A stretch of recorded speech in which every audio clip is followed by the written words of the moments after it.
Welcome everyone to Male Fuzz TV. I am Peter and today I'm going to be talking about Extrapolations Season 1 Episode 1. It's called 2037 A Raven Story.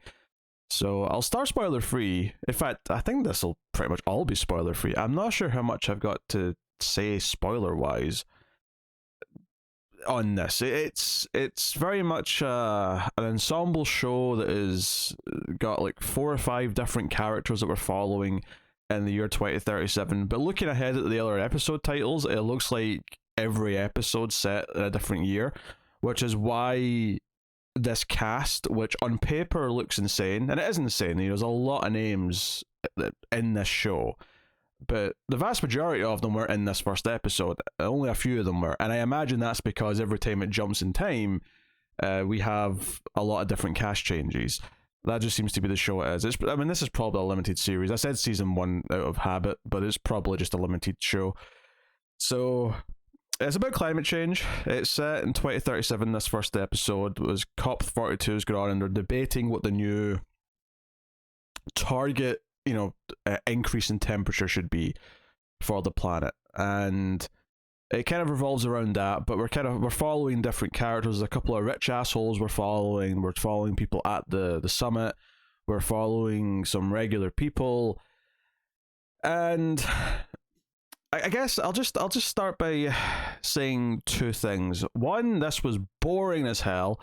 2, I'm pretty sure the only reasons why the patrons voted for this in the Patreon pilot vote is because there just wasn't that much interesting this month to look at in terms of new shows, because I can't imagine anyone was that excited about this. If it wasn't for the fact that I go researching for pilots to put in the vote, I would never have even noticed this existed.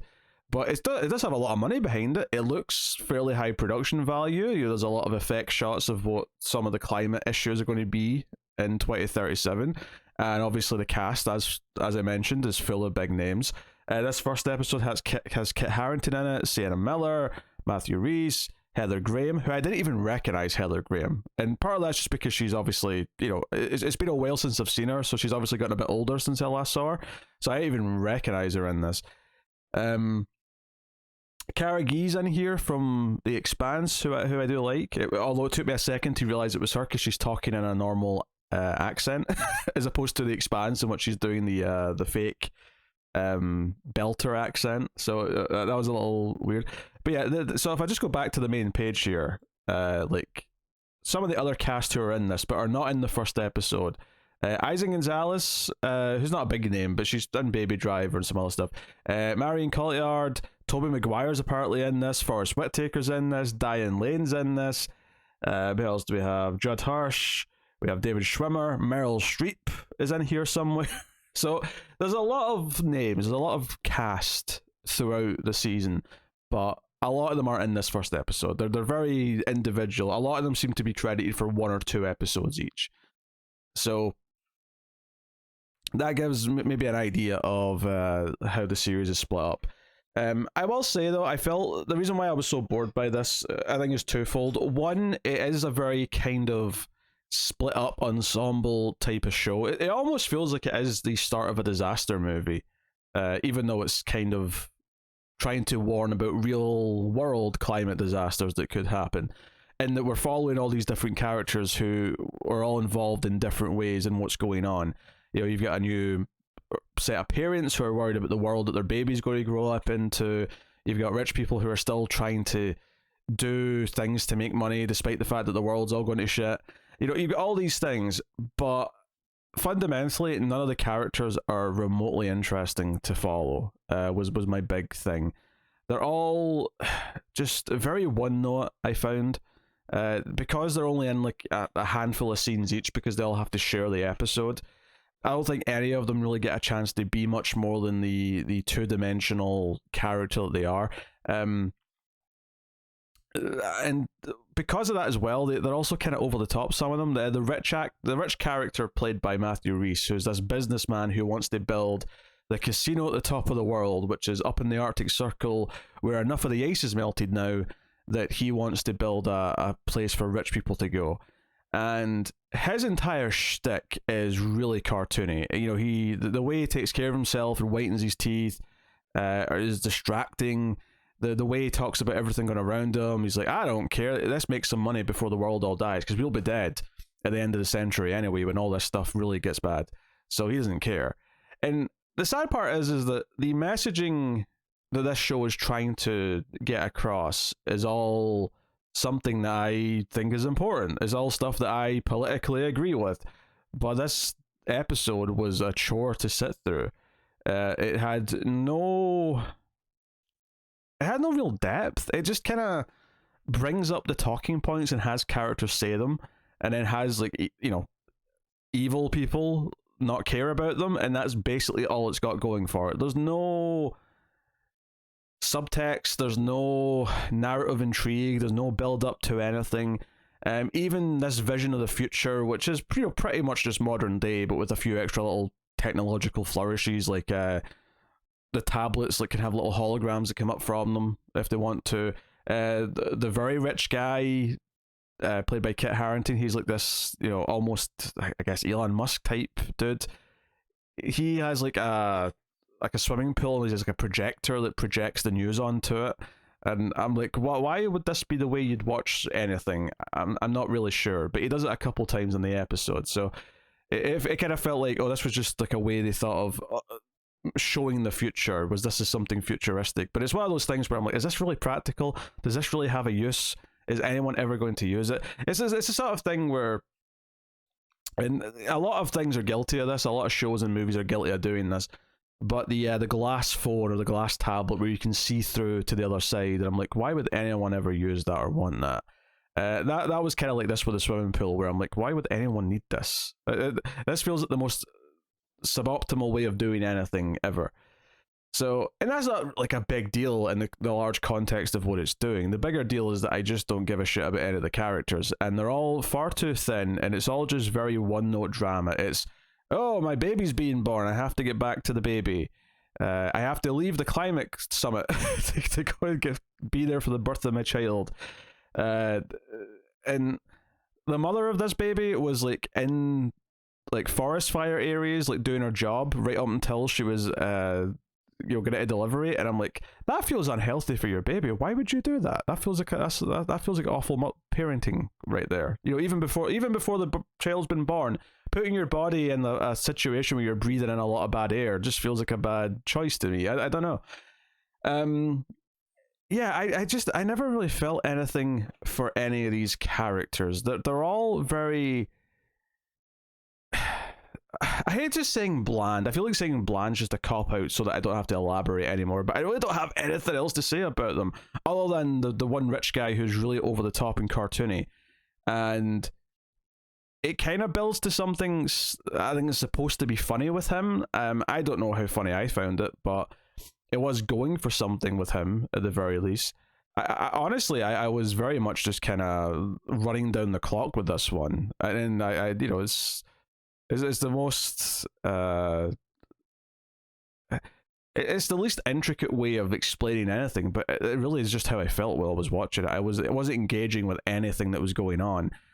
We have a character who has just become a rabbi, and his entire thing is that he wants to stay in Israel to be a rabbi there, but his dad, who paid for a lot of his education, wants him to come back and be a rabbi in Miami. And that's the key dispute, and the dad's very business orientated and seems to care more about his business than his human connections around him, which obviously plays into the larger themes that a lot of people are just obsessed with the capitalism of the world and just obsessed with doing more in that context.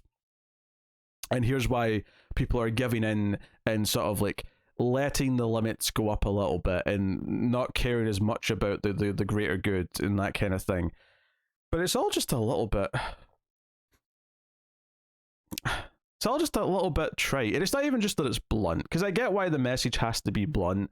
Some people won't accept anything else, but honestly,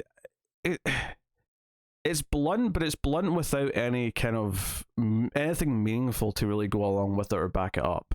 So it really just feels like I feel like I'm watching a scientist who's a bad TV writer present a scenario in which here's how bad things are all going to go if things keep getting worse and we don't do certain things, right? And I agree with all these sentiments. But what I felt like I was watching with this episode is the most limitedly dramatized version of it, where here's just like a series of things. There's a lot of shots of different locations that are now being flooded because they're going below sea level. There's a lot of footage of forest fires. There's a lot of moments like that. But that's really all it amounts to. And then the actual drama between the characters is, not much above soap opera level, really. They've got better actors to, by and large, but that's kind of it. It's all just angry businessmen and family disputes and nothing to really like latch on to. It's that sort of thing where, I always say when I'm watching a movie or a TV show and the world's in jeopardy, I have to care about some of the characters in that world. It doesn't matter if you say the entire world will be destroyed and everyone in it is going to die. There has to be some characters that represent that I feel something for, because it's hard to care about the whole. And I guess that kind of fits into kind of the argument that maybe the show is trying to make. But at the same time, for dramatic writing purposes, I have to care about some of the characters. Spending 50 minutes with the characters in this show just made me kind of shrug and go, it's not that bad if they all die, if the world burns into a flame. Like, I'm okay with it. I think I'm okay with it. It looks expensive enough. They've got shots of all these things happening in the future, and they've got the cast, as I mentioned, but like, I wouldn't say it has any great style to it, other than just feeling like a news report at times. It obviously actually has literal news report elements when they're talking about what's going on, to set up the context, to give us some exposition to the audience. They do a little bit of that at the start. But even once it gets going, the way it's jumping around all the different characters, it just feels like there's not enough focus on any one central character or idea to emotionally connect with the audience. It's mostly just, here's a scattershot series of vignettes that are kind of split up throughout the episode. Some of them connect very loosely, and like one rich businessman's complaining about a different company, and that happens to be the company that's owned by another character. Or the I mean, I'd say the pregnant wife thing. The husband's in the climate summit and he leaves the climate summit. I would say that's really just his plot anyway, because it doesn't really do anything else, but it does kind of link up. That's still going on, and then the rich guy played by Kit Harington comes in to give a speech there later. So those do kind of overlap a little bit as well. So there's a little bit of the overlapping, but it's very much going for that ensemble, the disaster movie style approach, where you're jumping around all these different characters that are going to be affected. What's weird though is knowing that it's going to jump ahead to different time periods where we're going to start losing some of these characters. Now, I'm sure some of them will be related. Maybe we'll see the children of some of these characters grown up or something in some of the later parts of the timeline. I don't know. But it does make me think that if you're not going to stick with these characters, and I already feel like it's not fulfilling enough of a connection with them, the one hope I would have is that sticking to them for multiple episodes would at least mean that over time, maybe you start to care about the people in the different plot lines. Maybe they cross over a bit more. Maybe there's some greater context to their part in the world.